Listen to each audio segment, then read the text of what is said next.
Didik TV KPM. Kembali kita dalam Menengah Atas di Didik TV KPM. Untuk segmen ini, subtajuk kita ialah pelancong hijau. Apa pula pelancong hijau tu? Jom kita tanya cikgu. Cikgu, pelancong hijau tu apa cikgu? Kan satu persoalan yang sangat menarik. Inilah yang dinamakan tajuk yang sangat membuka minda untuk murid-murid fahami sebenarnya, Mira, ya. Baik. Saya nak tanya soalan ni kepada anak murid saya lah, Mira. Ya, cikgu. Supaya jawapan tu kita dengar dulu pandangan mereka berdasarkan pengetahuan semasa masing-masing. Baik, anak murid saya, siapa agaknya yang nak cuba jawab tentang maksud pelancong hijau? Siapa yang mencuba? Pelancong hijau. Okey, silakan. Azlina. Azlina, silakan.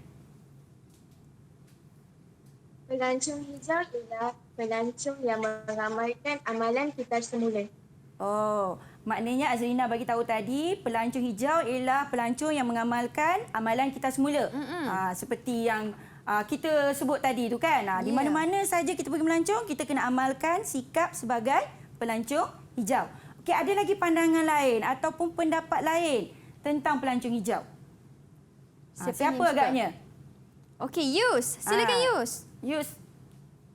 Okey, pada pandangan saya, pelancongan hijau ini dimaksudkan sebagai masyarakat yang cintakan hijau, cintakan alam sekitar.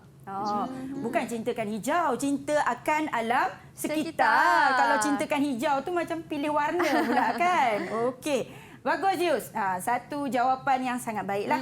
Okey, seterusnya ada lagi yang nak bagi pandangan. Saya rasa macam tak begitu berpuas hati dengan maksud yang diberikan tadi tu.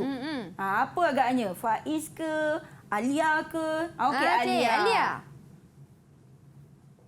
Pelancong hijau ialah pelancong yang memelihara alam semula jadi.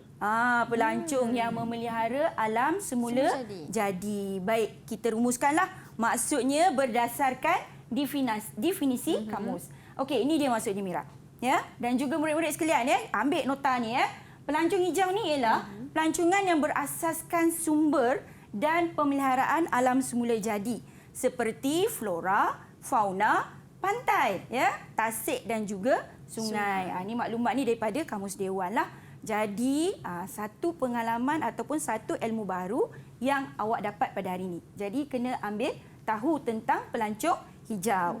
Baik, seterusnya. Terima kasih atas jawapan yang diberikan. Kita nak kepada aktiviti kita yang pertama. Aktiviti yang pertama, saya nak perdengarkan satu audio, iaitu audio syarahan. Silakan. Jom kita dengarkan. Bismillahirrahmanirrahim. Assalamualaikum warahmatullahi wabarakatuh. Salam perpaduan dan salam sejahtera. Terima kasih peneraja pimpinan Majlis Nan Beriman, panel juri penjunjung kesaksamaan, penjaga masa, penghitung detik perjalanan, seterusnya warga dewan yang dimuliakan. Negara Malaysia yang pernah dijajah dimulai pada tahun 1511 oleh Portugis. Kemudian dijajah pula oleh negara-negara lain seperti Belanda, British dan Jepun. Wow, itu dia cikgu. Penuh bersemangat syarahan ni cikgu. Ya, Mira mesti pernah dengar ataupun berpengalaman menyampaikan syarahan di sekolah. Pernah cikgu. Kan. Kalau kita dengar syarahan ni, kita akan berikan tumpuan sepenuhnya sebab nada intonasinya tu ada tinggi dan rendah. Baik, untuk tu Mira, saya nak terangkan dulu apa ciri-ciri syarahan.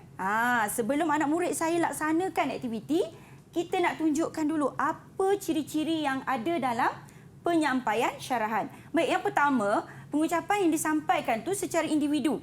Ya, tentang apa? Tentang sesuatu tajuk. Nanti kita akan tentukan tajuk apa yang akan disampaikan oleh murid-murid saya. Okey, yang kedua, syarahan ni adalah komunikasi sahala. Maknanya, kita menyampaikan maklumat tu secara sehala, bukannya dua hala. Tak ada timbal balik daripada audien. Okey, seterusnya, tujuannya adalah untuk meyakinkan pendengar tentang apa yang ingin disampaikan. Maksudnya pensyarah lah kita sebut, ya, orang yang menyampaikan syarahan ni dia perlu yakinkan pendengar tentang apa yang ingin disampaikan. Seterusnya perlu ada gaya dan susunan fakta. Maksudnya fakta ni kena tepat. Kita tak boleh bagi fakta yang berdasarkan apa yang kita tahu sahaja. Kalau kita tadi lebih kepada bahan yang kita bincangkan tadi tu Mira ya. Okey, seterusnya mesti berdasarkan tajuk-tajuk tertentu ya, dan biasanya dipertandingkan. Sebab tu kita dengar pada audio tadi ada disebutkan hakim ya, penjaga masa dalam alu-aluan. Itu adalah contoh pertandingan. Dan yang paling penting ya, bila nak melaksanakan syarahan mesti ada bahasa yang mudah difahami. Kita tak nak bahasa yang sukar untuk difahami, bombastik kan. Sampai kita pun terfikir apalah perkataan ni kan. Dan kita sampaikan secara formal. Maknanya perlu ada tata tertib dan sebagainya. Okey, kita tak nak lengah lah Mira ya. Kita terus kepada aktiviti ni ya. Saya akan laksanakan aktiviti berdasarkan bahan satu terlebih dahulu, iaitu bahan tentang pelancong hijau, tajuk besarnya, dan kita akan fokus pada tajuk ini. Kita ambil tajuk yang ada pada pokok ni, iaitu ciri-ciri pelancong hijau. Tadi murid saya dah buat kerangkanya tu kan. Cumanya bila kita mengaplikasikan ataupun kita nak menggunakan bahan ini, kita kena ada kerangka. Ya, dan kerangka ini bukanlah kita buat secara bertulis, tetapi sebagai satu kerangka untuk membantu murid merancang Mira sebenarnya. Maksudnya apabila mereka melihat bahan, mereka akan kenal pasti yang mana satu ayat topik. Okey, dan maklumat daripada yang seterusnya. Apa yang dia boleh kaitkan dengan ayat topik, iaitu ayat huraian, ayat contoh, ayat kesan dan juga ayat penegasan. Ataupun akronimnya secara mudahnya tahu coket. Ini sumber daripada Kit Celik Mengarang Selangor.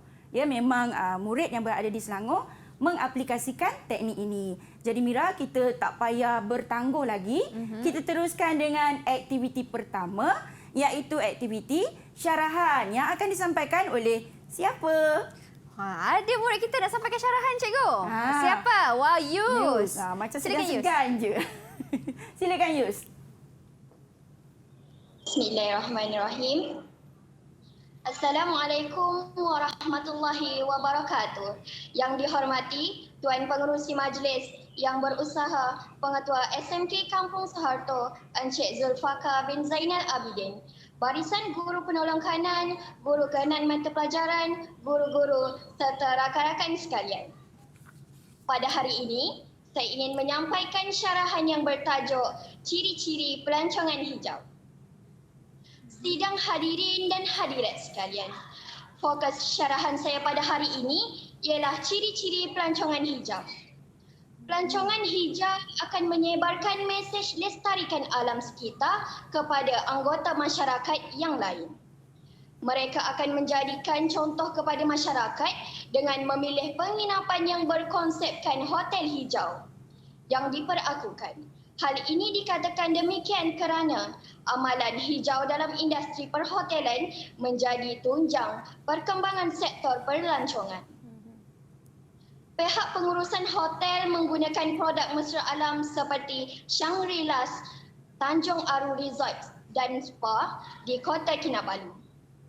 Untuk makluman semua, hotel ini memenangi anugerah Hotel Hijau ASEAN pada tahun 2014. Impaknya, kita dapat memelihara alam sekitar daripada pencemaran.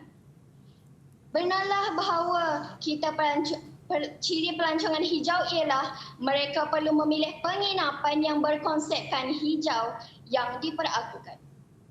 Sekian sahaja syarahan saya untuk kali ini. Dengan ucapan terima kasih dan lafaz Assalamualaikum, saya sudahi syarahan pada hari ini. Wah, terima kasih Satu Yus. usaha yang sangat baik ya daripada Yus Zairin. Jadi Mira dah dengar kan syarahan tadi. Agak-agaklah saya nak minta Mira bagi bintang lah. Wah. Daripada 5. Nak bagi berapa kepada Yus ni? Kalau saya, mungkin saya daripada 5 saya nak bagi bintang penuh. Tapi kalau ikut cikgu sendiri yang lebih pakar, berapa cikgu rasa?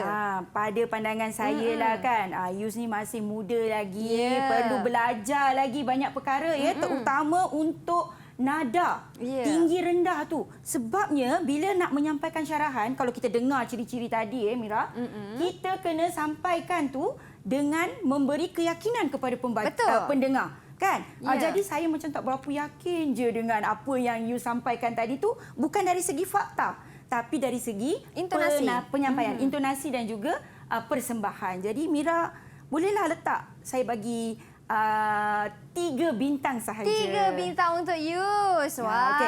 Apa pun tahniah Yus, kita boleh pertingkatkan lagi sebab kita pun baru saja memulakan sesi persekolahan ya. Betul. Kita akan gilap dari semasa ke semasa. Oh, buat smiley lagi cantik. Comel macam Mira. Untuk Yus. Okey. Baik. Seterusnya, kita nak buat aktiviti yang kedua. Kita buat aktiviti yang kedua ya. Segmen yang melibatkan audio yang kedua, iaitu audio ceramah pula. Kita dengar dulu ya, murid-murid sekalian, kita dengar audio ceramah pula. Jom kita dengarkan. Assalamualaikum warahmatullahi wabarakatuh dan salam sejahtera.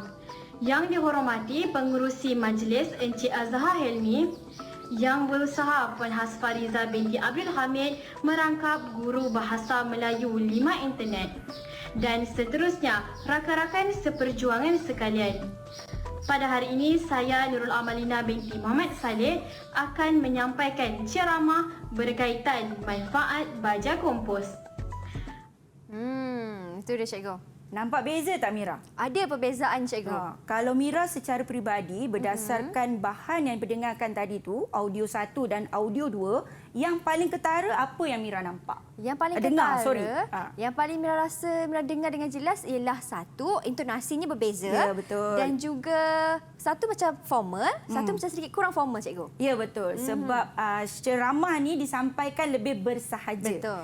Okey, untuk itu Mira, jom kita tengok apa agaknya ciri-ciri yang ada dalam ceramah. Okey, kita mulakan dengan yang pertama. Yang pertama, pengucapan yang disampaikan tu secara individu juga, tetapi mengenai tentang sesuatu tajuk. Maknanya fokusnya tetap tentang satu tajuk. Okey, yang kedua, kaedah penyampaiannya Mira ada 2 hala. Maknanya ada perhubungan antara penyampai dengan pendengar. Ya. Okey, seterusnya untuk yang ketiga ni mengekspresikan buah fikiran dengan pengucapan. Maknanya idea yang nak disampaikan itu disampaikan melalui ucapan. Okey, dan seterusnya penceramah ni biasanya menguraikan sesuatu isi penting tu dengan lebih lanjut. Maknanya lebih mendalam. Dia akan kupas dengan mendalam. Dan seterusnya, seperti biasa, bahasa yang perlu digunakan ini perlulah sesuai dengan khalayak. Sebab kita kena tahu, pendengar kita ni dalam kalangan masyarakat biasa ataupun masyarakat berpendidikan tinggi. Itu kena tahu. Ya, kena sesuaikan mengikut khalayak. Dan akhir sekali, bahasanya mestilah mudah difahami dan masih lagi formal sebenarnya. Sebab apa dikatakan formal? Kerana kita ada kata alu-aluan. Okey. Kan bila ada kata alu-aluan, kita perlu menyapa audien ataupun pendengar yang ada. Itu yang penting tu Mira ya. Okey. Kita cubalah dengan aktiviti yang berikutnya. Dah tentulah kita nak mendengar ceramah kan? Baik cikgu. Untuk ceramah ni sama juga menggunakan kerangka sahaja untuk bertutur. Ya cikgu. Tapi bahannya adalah mengenai trash hero Langkawi. Kalau macam tu jom cikgu kita pilih murid siapa? Ya, saya nak pilih si baju merah Faizrin lah. Silakan Faizrin. Salam sejahtera kepada yang dihormati Tuan Pengerusi Majlis, yang berusaha Tuan Pengetua Encik Zainal Abidin, Pengetua SMK Kampung Soeharto, barisan guru penolong kanan, guru-guru serta rakan-rakan sekalian. Pada hari ini, saya akan menyampaikan ceramah yang bertajuk Sebarkan Mesej Lestarikan Alam.